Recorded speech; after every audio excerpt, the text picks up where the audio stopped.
Morning children's. हम हमारा geography का फर्स्ट चैप्टर रिसोर्सेज के बारे में पढ़ रहे थे। उसमें नेक्स्ट ह्यूमन रिसोर्सेज के बारे में पढ़ेंगे, यानी जो रिसोर्स मानव के द्वारा बनाए गए हैं। The most important and relevant source is human beings, यानी सबसे महत्वपूर्ण और जो रेलिवेंट रिसोर्सेज हैं वो ह्यूमन बीइंग्स हैं।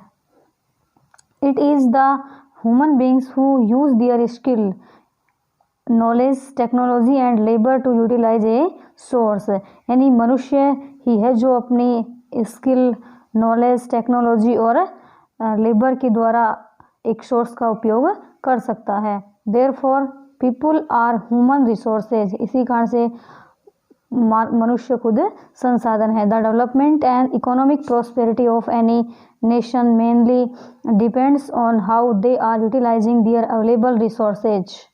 The development and economic prosperity, यानी किसी भी देश का विकास और उसकी जो आर्थिक समृद्धता है वो मुख्य रूप से उसके ऊपर निर्भर करती है कि किस प्रकार से जो अवेलेबल रिसोर्स हैं उनको यूटिलाइज किया जाए।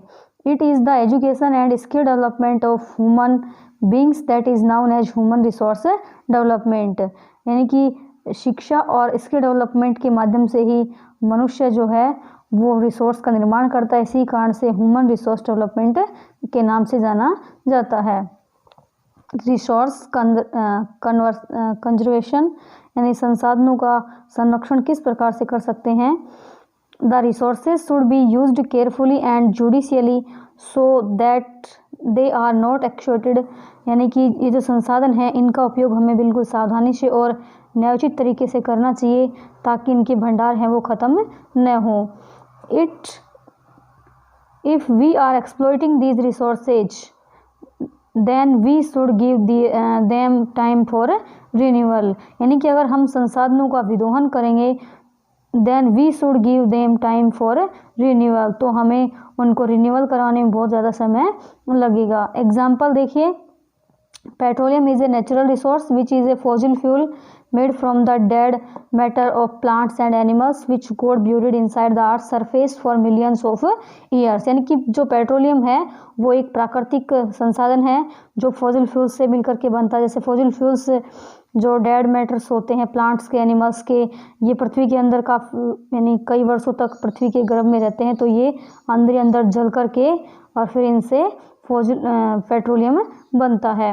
The heat and the pressure exert inside the earth surface converts into the petroleum, यानी कि गर्मी और प्रेशर के कारण ये पृथ्वी के सतह के अंदर ये जो फॉसिल फ्यूल्स हैं ये मिलकर के यानी पेट्रोलियम में कन्वर्ट हो जाते हैं। It is an important resource used for means of transport and industries, petroleum जो है वो एक इम्पोर्टेंट रिसोर्स है ट्रांसपोर्ट के लिए और इंडस्ट्रीज़ के लिए। Industrialisation has led to excessive use of resources which can lead to their exhaustion. Industrialisation has led to excessive use, यानी औद्योगिकरण एक ऐसी प्रक्रिया है जिसमें संसाधनों का उपयोग अधिक होता है, which can lead to their exhaustion, जिससे इनका भंडार खत्म भी हो सकता है। If petroleum is exhausted industries will shut down, अगर पेट्रोलियम ख़त्म हो गया तो इंडस्ट्रीज़ भी शट डाउन हो जाएंगी। Means of transport will affected, और जो परिवहन के साधन हैं वो भी प्रभावित होंगे। And life will come to stand still, और लाइफ जो है वो वहीं की वहीं रुक जाएगी। सस्टेनेबल डेवलपमेंट, यानी सतत विकास।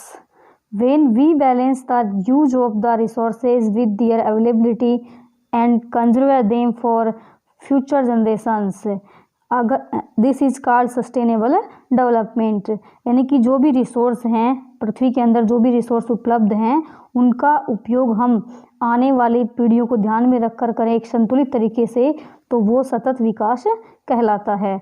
Our earth has gifted us with various natural resources, यानी हमारी पृथ्वी ने हमें बहुत सारे नेचुरल रिसोर्स गिफ्ट किए हैं। And hence it is our moral responsibility to see that we balance the use of resources for future, इसी कारण से यह हमारा नैतिक दायित्व बनता है कि हम किस प्रकार से इन संसाधनों को यानी संतुलित तरीके से उपयोग लेते हुए भविष्य में इनको बनाए रखें फॉर सस्टेनेबल डेवलपमेंट यानी सतत विकास के लिए we need to reduce consumption, recycle and reuse the products, यानी कि अधिक उपभोग से बचें, रिसाइकिल करें और जो भी प्रोडक्ट्स हैं उनका रीयूज करना सीखें। अब देखिए, reduce the consumption of non renewable resources such as coal, petroleum etc should be reduced by using public transport and car pool to go to office और स्कूल, यानी कि जो नॉन रिन्यूएबल रिसोर्सेज हैं जिनका नवीनीकरण नहीं किया जा सकता उनका उपभोग कम से कम करना चाहिए, जैसे कि कोयला है, पेट्रोलियम है etc should be reduced by using public transport, यानी कि जो उसका उपयोग जनता परिवहन के लिए ही किया जाना चाहिए, and carpool to go to office और school. Recycle certain products such as old newspapers magazines can be recycled into paper, यानी कुछ निश्चित प्रोडक्ट्स हैं जैसे कि पुराने अखबार हैं, मैगजीन्स हैं, इनका जो पेपर वगैरह है इनको रिसाइकिल करके दोबारा काम में लिया जा सकता है। Reuse paper bags and cloth bags should be used so we don't need a new bag every time we go to market, यानी पेपर बैग है या क्लॉथ बैग है इनको हम दोबारा से उपयोग ले सकते हैं, so that we don't need a new bag, इसलिए हमें हर बार एक नया बैग लेने की आवश्यकता नहीं होती जब हम मार्केट जाते हैं। प्रिंसिपल ऑफ सस्टेनेबल डेवलपमेंट, यानी सतत विकास के लिए क्या क्या सिद्धांत हैं। फर्स्ट देखिए उसमें, reduce and minimise the depletion of nature resources, यानी कि जो नेचुरल रिसोर्सेज हैं उनका कम से कम उपयोग करना चाहिए। All forms of life should be taken care of and should be respected, यानी कि जो भी जीवन के जितने भी फॉर्म्स हैं उनकी हमें देखभाल करनी चाहिए और उनका यानी रेस्पेक्टेड तरीके से उपयोग करना चाहिए।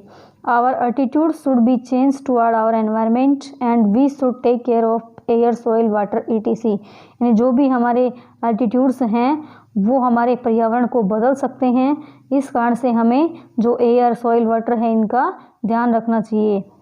4 नंबर पे, all forms of life should be allowed to flourish on earth, that is we should conserve diversity existing on earth, यानी जितने भी पृथ्वी के ऊपर जीव जंतु हैं उनकी समृद्धि पृथ्वी पर आवश्यक है।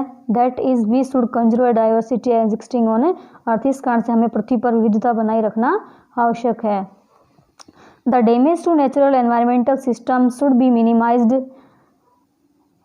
And ecosystem should be allowed to sustain on their own, यानी कि पर्यावरण का जो तंत्र है जो उसको जो नेचुरल है उन चीज़ें हैं उनको हमें नष्ट नहीं करना चाहिए और जो पारिस्थितिकी तंत्र है उसको बनाए रखना चाहिए। All the communities should respect and take care of the environment, यानी जो भी कम्युनिटीज़ हैं उनका सम्मान करना चाहिए और हमारे पर्यावरण को बनाए रखना चाहिए और इसका ध्यान रखना चाहिए।